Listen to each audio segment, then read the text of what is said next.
Toute cette mainmise des milliardaires sur nos médias, sur nos informations, on va vous le présenter comme une prise en otage de l'intérêt général au nom d'intérêts particuliers de grands groupes milliardaires. Et je vous jure, ce tableau systématique est pas très florissant, c'est pas très cool, tu vois. Et je vais commencer par vous montrer, pour vous introduire la grande famille des milliardaires qui possèdent tous ces médias.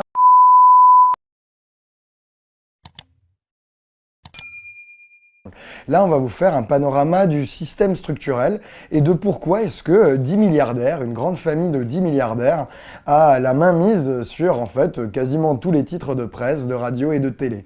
Qu'est-ce qu'ils font? Qu'est-ce qu'ils foutent là? Pourquoi est-ce qu'ils sont entrés dans ce jeu jusqu'à contrôler quasiment toute notre journée médiatique qu'on peut passer, ou vous ou moi?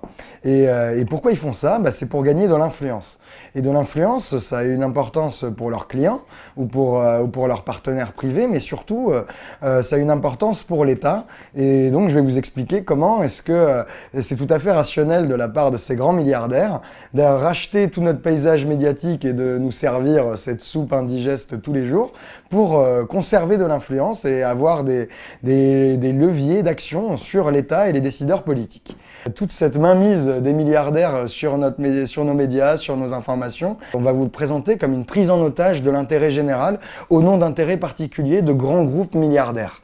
Et je vous jure, ce tableau systématique est pas très florissant, c'est pas très cool, tu vois.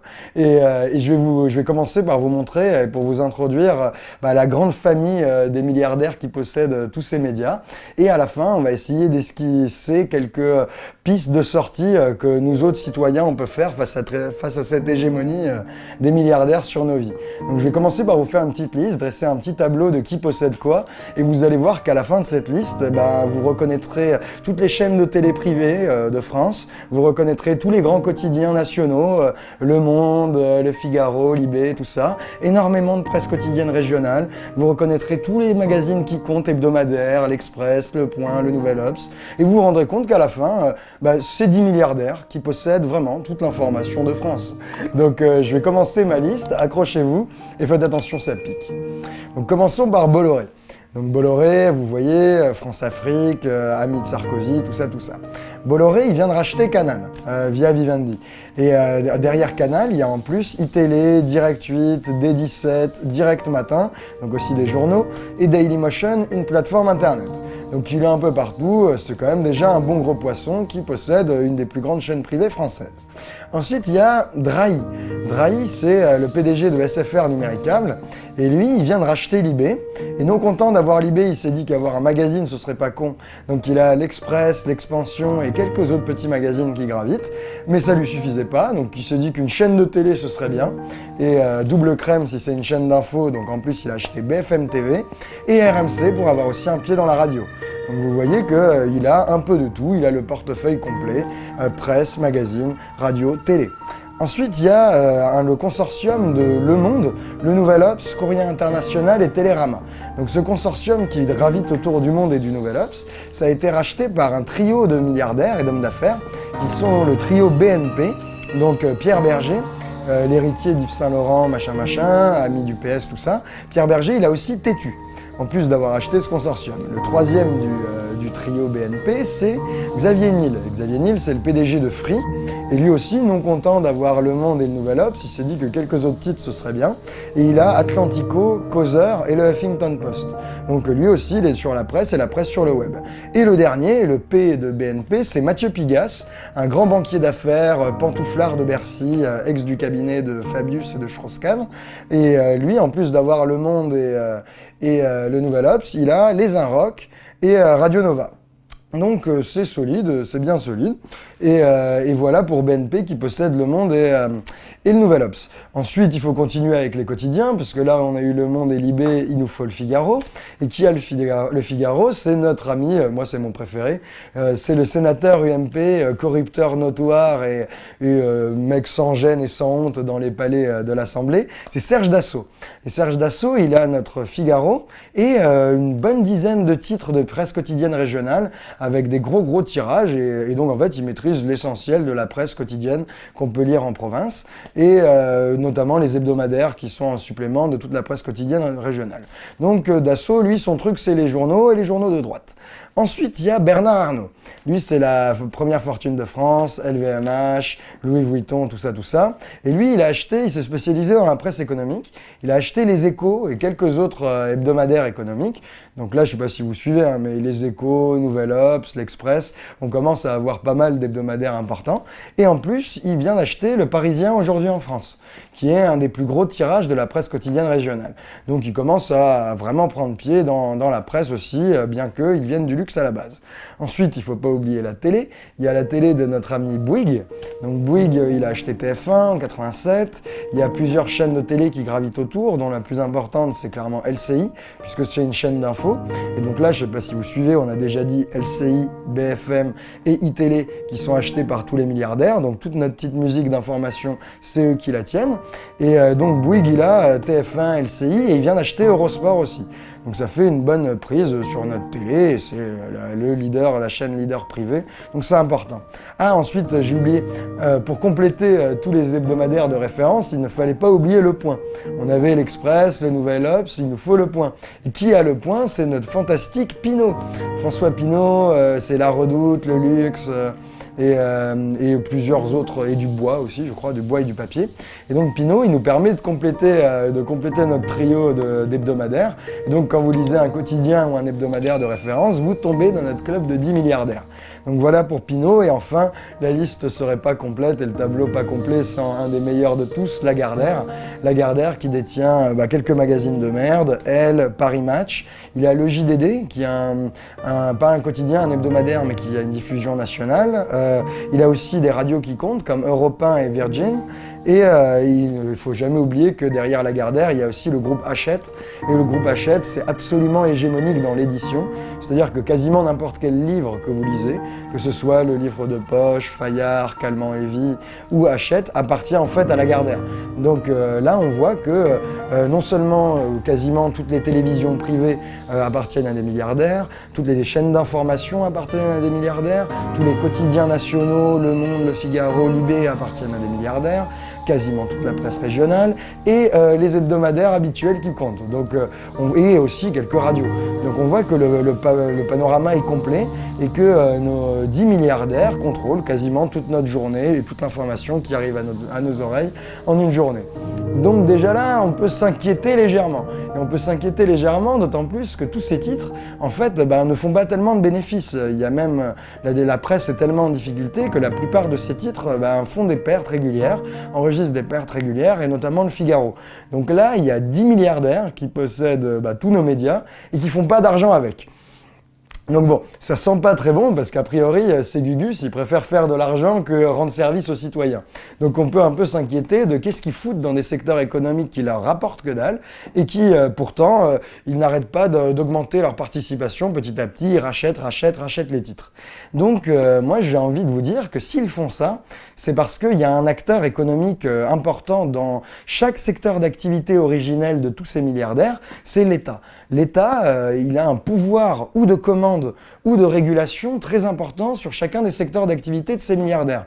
C'est-à-dire que, par exemple, quand on est Bouygues, Dassault ou Bolloré, c'est-à-dire quand on est dans le béton, l'aviation ou la France-Afrique, eh ben, la commande publique, c'est décisif. Parce que si l'État, par exemple, donne le chantier de l'EPR à Flamanville à Eiffage et pas à Bouygues, ça va énerver Monsieur Martin. Donc si Monsieur Martin veut être content et veut voir ses affaires prospérer, Martin Bouygues, il a intérêt à garder la main sur les décisions publiques et la commande publique. C'est la même chose pour Dassault, qui nous construit des aviations pour la défense nationale. Et c'est la même chose pour Bolloré, qui est extrêmement implanté dans la France-Afrique. C'est lui qui fait les ports, les lignes de chemin de fer dans énormément de pays de notre ex-empire colonial.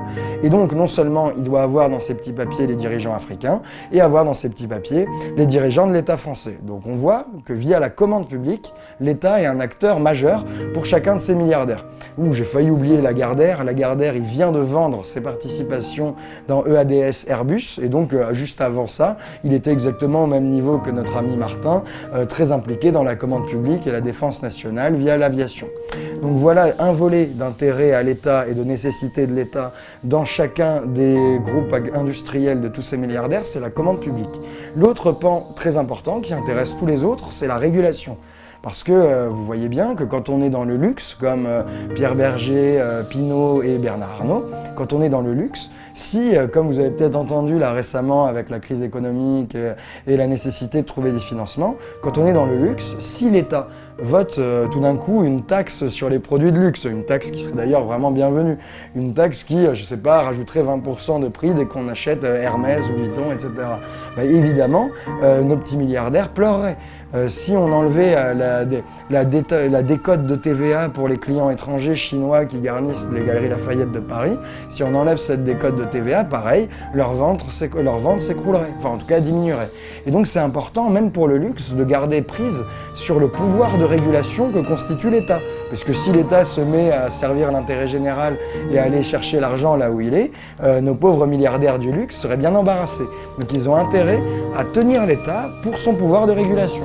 Et c'est évidemment la même chose, pour que la liste soit complète, de nos amis des télécoms. Donc là, c'est Xavier Niel qui a Free, et donc fournisseur d'accès mobile, internet, télé, et de Drahi, qui est leader européen et évidemment hégémonique français sur le câble, et Bouygues, qui a Bouygues Télécom. Tous ces dirigeants, ils ont intérêt à... Enfin, ils dépendent, leur secteur industriel de base dépend aussi énormément de la régulation publique, parce qu'en fait, chaque fréquence, chaque câblage, chaque réseau d'infrastructure est régulé. Il y a des agences étatiques qui font pas n'importe quoi, et qui allouent les fréquences, regardent, contrôlent si tout le monde a bien accès, s'il n'y a pas des petits boîtiers qui, comme avec la NSA, nous surveillent, et s'ils font ça correctement. Donc la régulation publique est très importante pour ces secteurs industriels. Ils ont même des concessions publiques. On leur concède des espaces d'émission et on leur concède des pouvoirs de réseau. C'est pas vraiment à eux. Et donc, si tout d'un coup, pareil, l'État se met à viser l'intérêt général et à chercher à aider les citoyens, ces milliardaires des télécoms vont pleurer. Et donc, ils ont... Tous les milliardaires, là je pense que je les ai cités tous ces milliardaires, enfin non, j'ai oublié Mathieu Pigasse. Mathieu Pigasse, c'est des banquiers d'affaires, et lui, il a intérêt à l'État parce que l'État lui refourgue des opérations juteuses. Il a par exemple fait énormément d'argent dans la fusion GDF-Suez. Donc même certains banquiers, comme Mathieu Pigasse, a très intérêt à l'État qui, petit à petit, lui jette quelques zozos à ranger et lui donne un peu de sous dans sa banque Lazare et dans ses deniers personnels. Donc on voit que tous les milliardaires qui possèdent tout ce qu'on écoute ont un intérêt à se préoccuper de l'État. Parce que l'État, ou par la commande publique, ou par la régulation, a un énorme pouvoir de nuisance ou de facilitation dans chacun de leurs secteurs d'activité. Donc l'État est un acteur majeur. Et qu'est-ce que c'est posséder des médias ? Posséder des médias, c'est vraiment la Champions League, c'est la C1, c'est la crème de l'influence. Parce que l'influence, c'est un game qui commence petit. Il y a la DH, il y a les divisions amateurs, on n'est pas obligé d'être tout de suite en C1. L'influence, pour influencer quelqu'un, le moyen le plus cheap pour les newbies, les nouveaux venus, c'est la corruption. Et ça se fait encore assez bien, même à haut niveau. Vous rappelez-vous de Bolloré, du yacht, du jet privé qui donne à Sarkozy. Donc ça se fait bien, la corruption, mais c'est un game de newbie. La corruption, c'est je vous passe un petit dessous de table et on peut le faire depuis une petite entreprise de BTP ou de travaux qui va refaire le plafond de la mairie, jusqu'à un game très haut.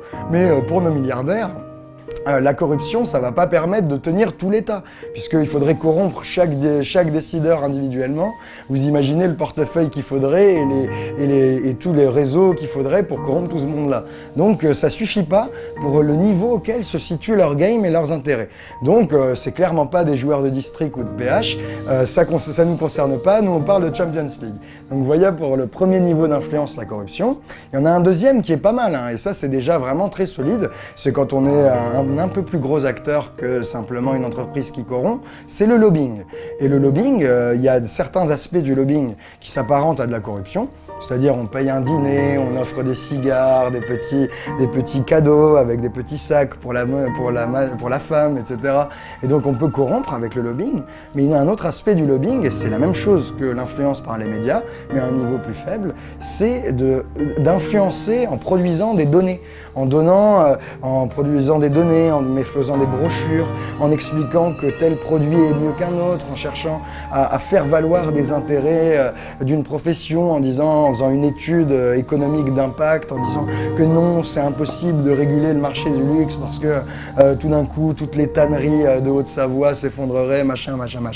C'est en faisant des études et en maîtrisant l'information, mais de l'information locale, que le lobbying est une source d'influence. Donc là, on n'est plus en district, on n'est plus en PH, on est clairement en Ligue 1.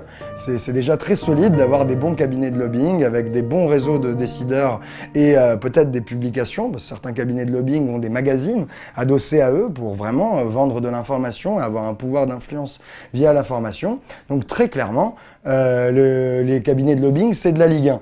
Mais vous vous doutez que pour là les 10 milliardaires que j'ai cités, qui sont tous dans le top 10 ou dans le top 20 du CAC 40, donc qui sont parmi les entreprises les plus riches, les acteurs les plus puissants de notre économie française, pour tous ces gros gamers, c'est pas assez d'être très bon lobbyiste, c'est pas assez d'être en Ligue 1. Eux, les milliardaires, ils jouent la Champions League. Et la Champions League, c'est influencer les décideurs publics et les concurrents et les clients en gérant toute la somme d'informations qui arrivent dans l'opinion publique. Et c'est le Champions League de l'influence, c'est posséder assez de médias pour que le message passe comme ça, par capillarité, un peu en étant inaperçu, tellement c'est la petite musique qu'on entend.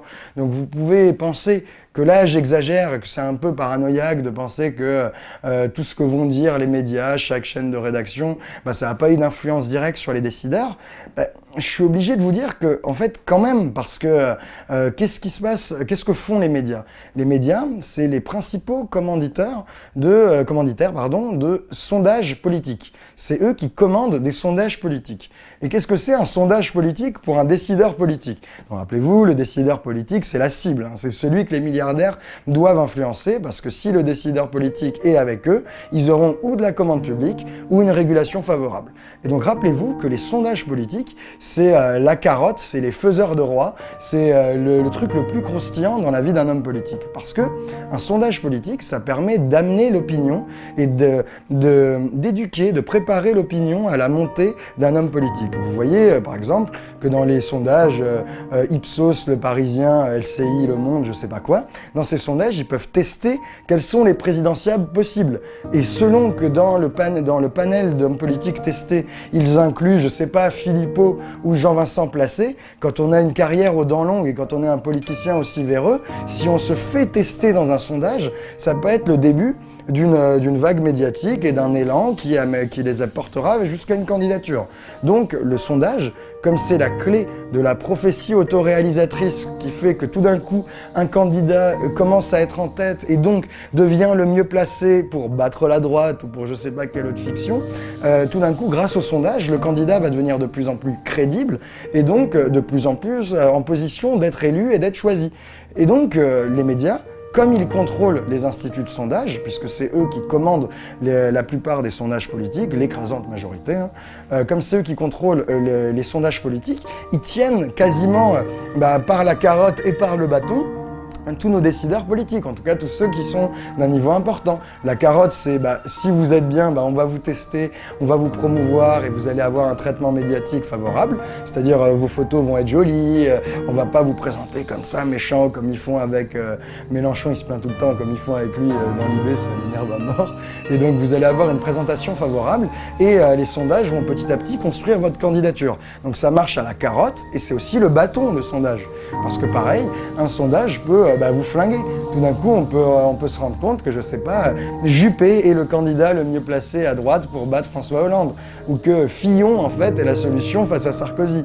Et donc vous imaginez qu'un sondage, c'est décisif pour influencer l'homme politique. Donc, contrôler les médias, c'est non seulement avoir le privilège de pouvoir ménager des concurrents, c'est-à-dire ou des partenaires, parce que par exemple là, Bolloré, il a repris en main Canal+, et il a fait interdire un documentaire qui était annoncé dans les magazines 3 jours avant. Il a vu que Canal allait faire un documentaire sur le Crédit Mutuel, un documentaire à charge, et Bolloré, il a fait « Ouh là là, non, ça passera pas sur ma chaîne. Vous allez pas sur ma chaîne dire du mal d'un de mes partenaires, puisque Bolloré est breton, le Crédit Mutuel est une entreprise de longue tradition bretonne, et en fait, le groupe Bolloré, un groupe familial qu'il a hérité, a des grandes relations historiques de partenariat avec la banque Crédit Mutuel.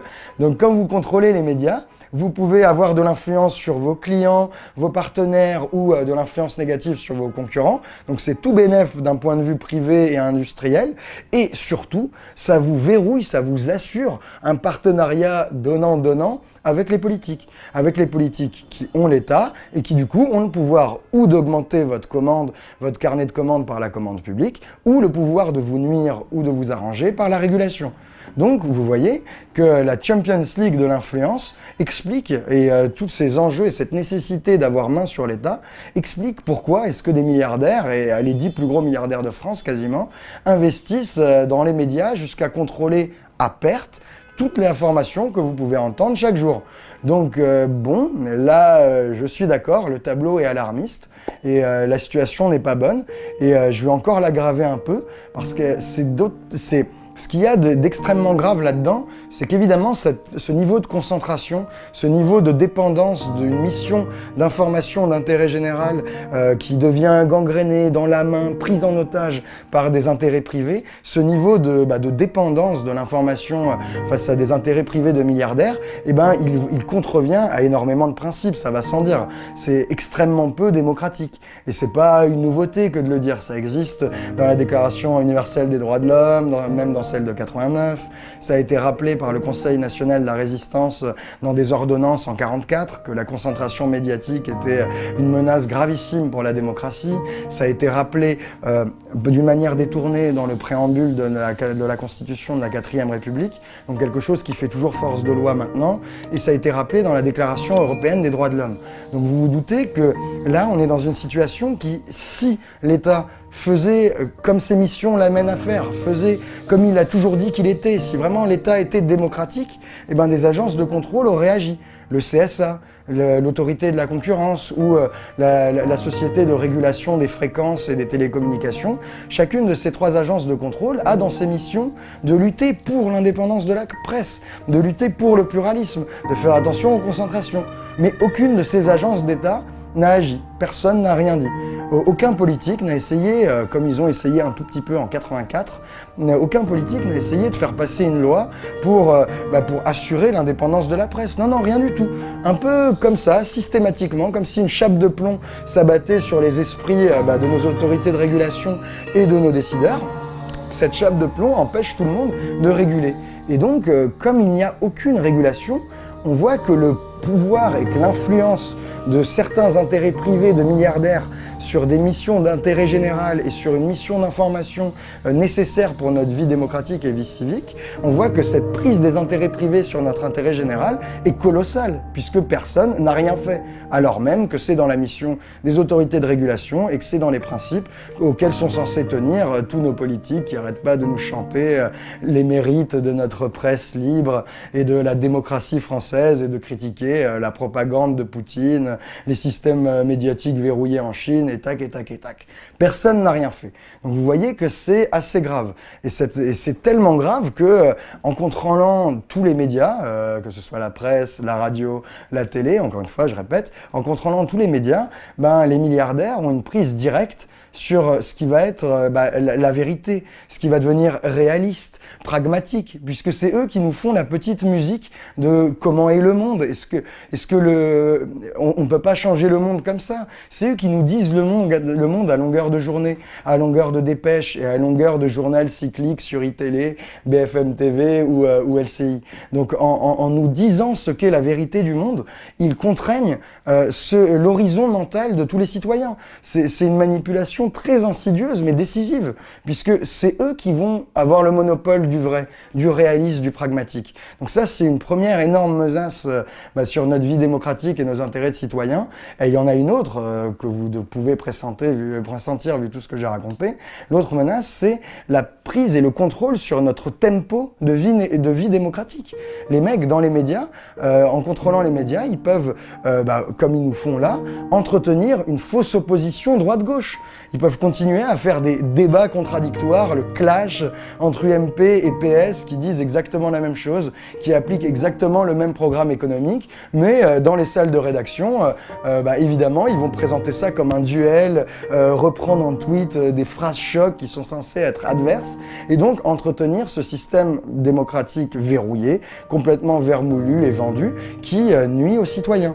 Et donc cette prise sur l'intérêt, sur notre vie démocratique et sur ce qu'on imagine être réaliste et sur nos consciences est colossale et structurelle. Parce que même en imaginant un journaliste au cœur pur, même en imaginant un journaliste qui peut monter sur le nuage supersonique de Sangoku, même ce journaliste au cœur pur, lui, il va peut-être faire un papier, 2 papiers, qui vont nuire aux intérêts ou aux amis du milliardaire ou aux intérêts du patron. Mais au bout du 5e, qu'est-ce qui va se passer? On va tranquillement lui dire de se calmer.